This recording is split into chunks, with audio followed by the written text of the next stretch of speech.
बेटवा की लाज राखी ना हे माई रोजे राउर रही आली हारी बेटवा की लाज राखी ना।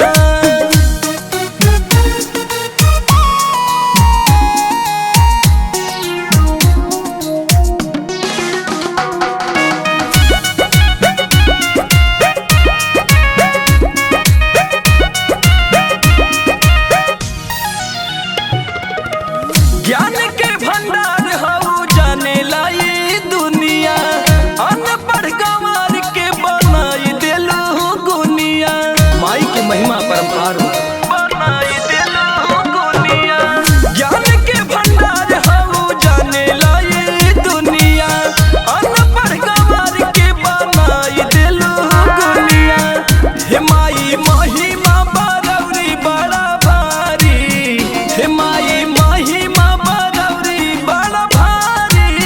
बेटवा की लाज राखी ना हे माही आइल बानी रउरी दुआरी बेटवा की लाज राखी ना।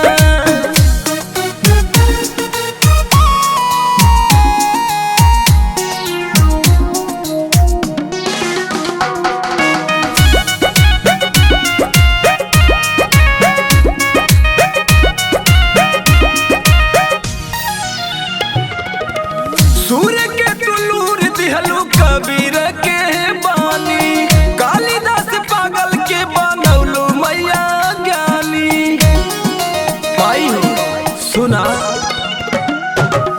सूर्य के तुलूर दिहलू कबीर के बानी कालिदास पागल के बनौलू मैया ज्ञानी। हे माई बुझा तनी हमर लाचारी हे माई बुझा बेटवा के लाज राखी ना हे माई आइल बानी रउरी दुआरी बेटवा के लाज राखी ना।